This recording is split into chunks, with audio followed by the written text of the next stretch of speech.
Ce côté du monde en Asie. Coup d'envoi donné par les Parisiens qui jouent avec leur maillot extérieur blanc pour la première fois de la saison. Pas de Neymar, pas de Verratti au coup d'envoi de cette partie. Pas d'Hernandez et encore une vaste revue d'effectifs. Une très belle occupation du terrain de la part des Japonais dans l'entrejeu justement. Très peu d'espace. La sortie et la relance limite de Donnarumma, mais ça passe avec Kurzawa. C'est là qu'il faut proposer des choses là, au niveau des milieux notamment. Asensio, fin de centre une fois, s'appuie sur Zahir Emery, il va peut-être tenter sa chance, c'est fait, c'est enveloppé, et dévié. Le drapeau ne s'est pas levé, Hugo Ekitike qui dévie la frappe tentée par Zahir Emery et le premier but dans ce match pour l'ancien Rémois qui avait déjà marqué lors du premier match. Oui, alors face au Havre. C'était pas un centre pour Ekitike hein, au départ. Hein. C'est une tentative de frappe enroulée. Mais il a bien senti le coup au niveau de la trajectoire. Vous voyez là, Asensio qui va servir en retrait. Emery, là, ouais, il travaille. On voit bien qu'il n'est pas hors jeu. Il part bien de derrière. Effectivement, il va venir couper cette trajectoire magnifiquement. Ce qui est vraiment le rôle là, de l'avant-centre.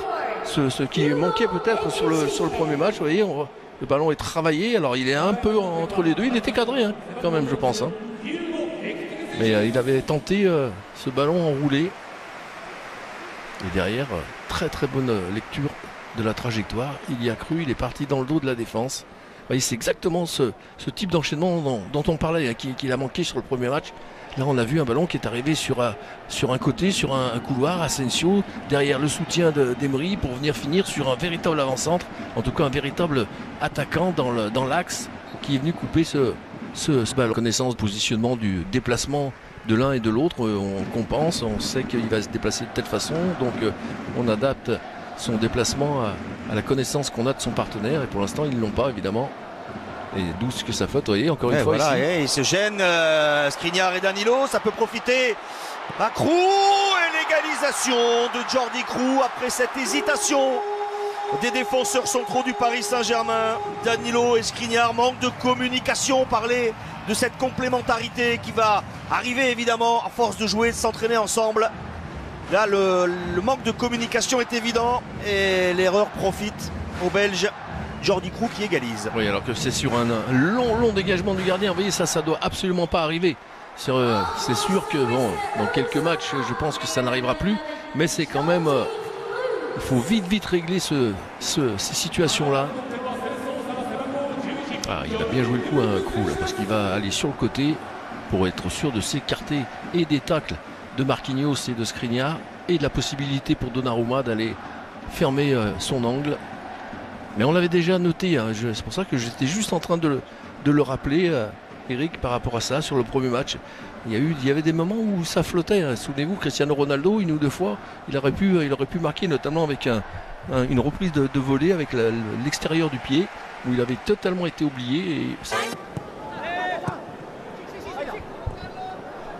Ça joue vite. Kagawa, encore une jolie sortie de balle pour les Japonais. Il suffit de le dire pour que ce ballon soit perdu à 30 mètres. Ugarte, Zahir Emery, Vitinha, tente de frappe, cherche un 1-2, la talonnade, oh c'est superbe! Le but magnifique du Portugais Vitinha, la remise d'Ekitike splendide, je crois que c'est lui qui talonne dans la course de Vitinha. Le Paris Saint-Germain sur cette accélération reprend l'avantage dans ce match avec le but de Vitinha, parfaitement servi par Hugo Ekitike.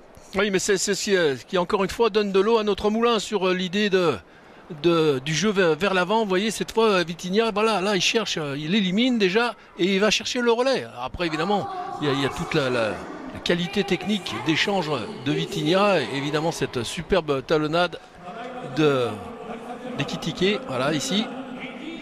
En plus, elle passe par-dessus la jambe du défenseur. C'est ce qui lui permet à Vitinha de pouvoir récupérer un ballon qu'il n'a plus qu'à glisser avec un coup de pied tendu. Vous voyez ici, regardez la talonnade, normalement c'est au sol, mais là elle va monter et donc passer par-dessus la jambe du défenseur pour venir avec claquer ce but. Mais voilà, ça, c'est ce qu'on disait tout à l'heure, ces ballons vers l'avant, il y a toujours quelque chose qui peut se passer. Quand vous jouez vers l'arrière, il y a très peu de choses qui peuvent. Vignol du Paris Saint-Germain, moins d'une demi-heure. Les Parisiens mènent 2-1. Il aurait pu marquer un troisième but là, il y a quelques minutes par l'intermédiaire de Carlos Soler. Ouais, gros pressing, pas de faute sur Hernandez, la possibilité d'égaliser. Et il ne la rate pas.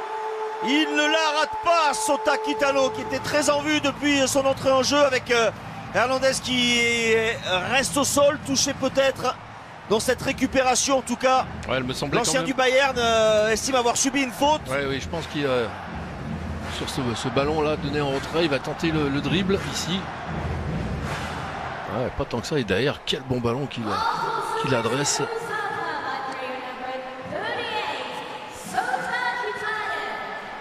Voilà, demi-volée, contrôle demi-volée au sol.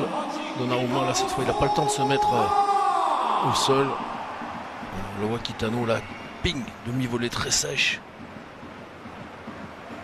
Un premier but parisien concédé ensuite à une mésentente entre Danilo et Harissa sur les antennes de beIN Sport. Ce sera ce mardi à Tokyo face à l'Inter.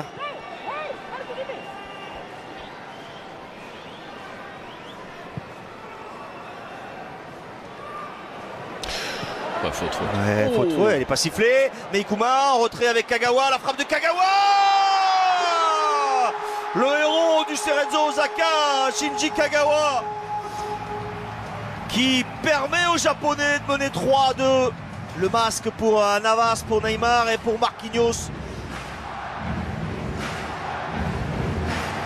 Elle est pas content, hein, Donnarumma. Non, mais parce qu'effectivement, là, il y a quand même une vraie faute là, sur Endo. Il y a un fauchage complètement volontaire. Après, mais on est au pays du judo, il s'est peut-être autorisé. Déjà sur ce petit fauchage extérieur. Sur Hernandez tout à l'heure, c'était déjà vraiment très très limite. Mais là, alors, là, il le fauche littéralement, quoi. Donc, à un moment donné. Après, c'est bien exécuté, hein, oui. La prise de balle, la frappe de Kagawa. C'est du grand confort, hein, quand même. Hein. Oui.